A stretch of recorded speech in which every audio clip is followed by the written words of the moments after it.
सैर। आप सबको बहुत ज्यादा वेलकम है हमारे चैनल पर। एक बार फिर से सबसे पहले चैनल को सब्सक्राइब, वीडियो को लाइक शेयर जरूर कर देना। आज वीडियो देखने वाला योगी आदित्यनाथ जी की हम ठग लाइफ टॉप मोमेंट्स जो है ना वो देखने वाले हैं। भाई योगी आदित्यनाथ ऐसा बोलते हैं कि मोदी जी के बाद वही जो है ना प्राइम मिनिस्टर बनेंगे, तो देखते हैं भाई उनकी ठग लाइफ। प्लीज वीडियो का अंत तक देखे, चैनल को सब्सक्राइब कर लेना। देखते हैं आज की वीडियो।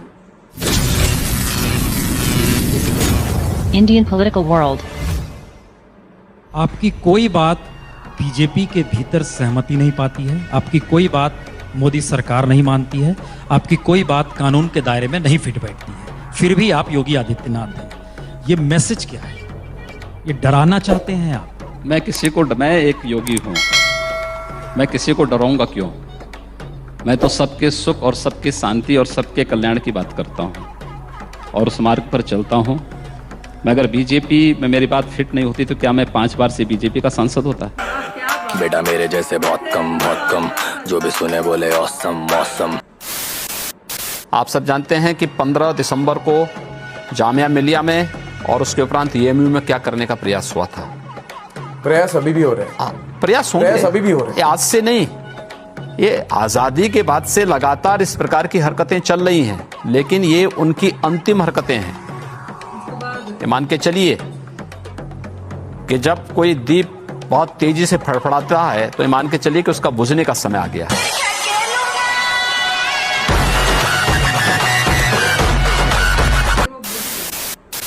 बाद में से तो मायावती जी बनेगी, वही सबसे बड़ी लीडर है, हाथी पे सवार।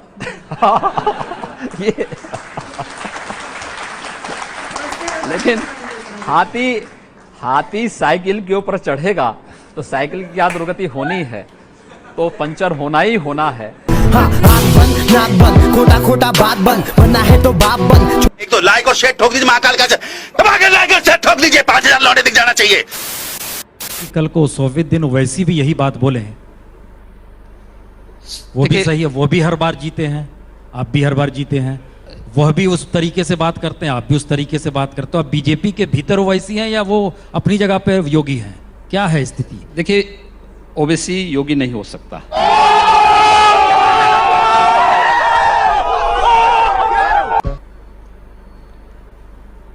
नंबर 1 बात। दूसरा, ये देश संविधान से चलेगा, शरीयत से नहीं। मुझे लगता है इस देश के हर नागरिक को इस बात को तय करना होगा।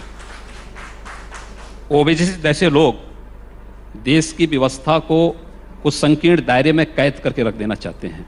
वो हर जीते हैं, वो देखिए दोनों चीजें से जीतते आए हैं, मुझसे जीतते नहीं आए। नागरिकों के आप उल्लंघन कर रहे हैं। जैसे गोरखपुर, जितना निष्पक्ष चुनाव गोरखपुर में होता है उतना निष्पक्ष चुनाव हैदराबाद में होगा तो ओबीसी की जमानत जब्त हो जाए। बेटा मेरे जैसे बहुत कम, जो भी सुने बोले औसम मौसम। आप ये जो बात बोलते हैं कि हिंदू युवा बानी बंदूक बांटेगी, आप ये बोलते हैं मेरा ये वक्तव्य नहीं, लेकिन अगर रक्षा के लिए आवश्यक होगा तो बांटना चाहिए।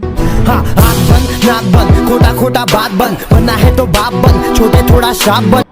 बिल्कुल, शास्त्र और शस्त्र दोनों चलेंगे। हमारी परंपरा है शस्त्रेण रक्षते राष्ट्रे शास्त्र चिंता प्रवर्तते। हम दोनों को साथ लेकर के चलेंगे। एक तो अगर हम विकास की बात करेंगे तो सुरक्षा की बात भी करेंगे, दोनों साथ चलेंगे। तो आप कैसे समाज चाह रहे हैं कि इधर भी बंदूकें हैं, उधर भी बंदूकें हैं, गोलियां चलेंगी, लोग मारे जाएंगे? अगर शासन प्रशासन फेल हो जाएगा तो स्वाभाविक रूप से जनता को अपनी रक्षा के लिए स्वयं खड़ा होना चाहिए, और जनता खड़ी हो रही है। ये बात आपके संविधान में किस धारा में लिखी हुई है, कहां लिखी? ये संविधान में कहां लिखी गई है कि आप बहुसंख्यक समाज को प्रताड़ित करो, उनका कत्लेआम करो और प्रशासन नपुंसकों की तरह चुपचाप बैठा रहे?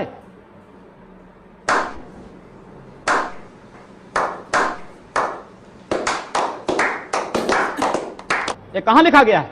योगी जी, अगर न्याय पाने का अधिकार किसी एक जाति और मजहब को है तो बहुसंख्यक समाज को भी है। देखिए आप नाराज हो गए। नाराज नहीं हो रहा हूं मैं इस बात को कह रहा हूं कि संविधान किसी जाति किसी मजहब को भी छूट नहीं देती है कि उस सरेआम कत्लेआम करें या एक वर्ग विशेष को पलायन करने के लिए मजबूर कर दे।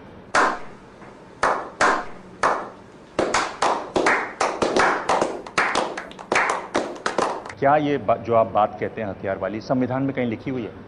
ये मेरा वक्तव्य कहीं है ही नहीं, तो आप अपने तरीके से अपने बात को मेरे मुंह में डाल रहे हैं, तो मैं उसकी बात कहां से कर सकता हूं। लेकिन यह शास्त्र सम्मत है तो मुझे लगता है कि शास्त्र सम्मत है तो हमें उसका अनुपालन करना चाहिए। ये कहां लिखा हुआ संविधान में? मैं कहता हूं संविधान में ये कहां लिखा गया कि बहुसंख्यक समाज का कत्लेआम करो? ये कहां लिखा गया है? क्या आप कहां लिखा गया है? किसने कहां लिखा है कि कश्मीर से हिंदुओं को पलायन करा दो? तेरा बाप आया। कश्मीरी पंडितों को मार डालो? इस संविधान में कहां लिखा गया है? क्या आप एक सवाल का जवाब सवाल से देंगे? आपके पास सीधा जवाब नहीं है? मैं इसीलिए आपके सवाल ही इस प्रकार के हैं कि उस पर सवाल करना आवश्यक हो जाता है।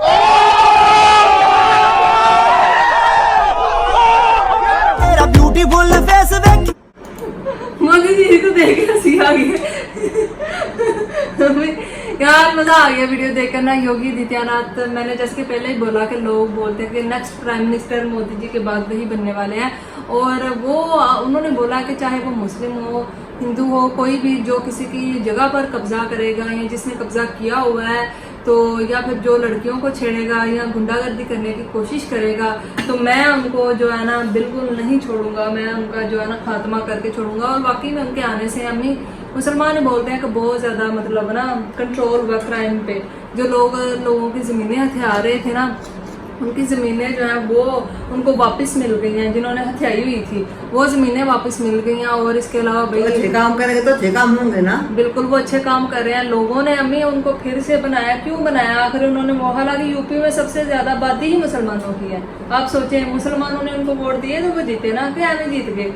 सच में काम जीते है वही ना, काम बंदे का काम बोलता है कि वो काम करके दिखाते हैं। जो भी वहाँ पे सिलेंडर फ्री में लोगों के घरों में दी गई, मशीनें जो कपड़े सिलाई करने वाले ने वो दी गई, और भी यार उनको बहुत ज़्यादा फैसिलिटीज़ दी जा रही हैं। तो योगी आदित्यनाथ जी ने अपने इलाके में, अपने एरिया में जो है ना बड़ा अमन सुकून पैदा कर दिया। उनके आने से पहले जो है ना कब्जा ग्रुप बहुत ज़्यादा थे, जिनको उन्होंने आते ही जो है ना फिनिश खत्म कर दिया। बुलडोजर बाबा बोला जाता है इनको, क्योंकि इन्होंने जो गलत, हाँ, क्योंकि इन्होंने जो भी गलत जमीनों पे लोगों ने कब्जे किए हुए थे उन पे बुलडोजर चला दिए, तो हाँ, लोगों को वापस लेके दी। तो इस वजह से इनको बुलडोजर बाबा बोलते हैं। तो यार अच्छा लगा इनकी वीडियो देखकर। आपको अगर इनकी वीडियो या किसी और की ठग लाइफ पे देखना चाहते हैं बताइएगा, फिर मिलता है कोई वीडियो।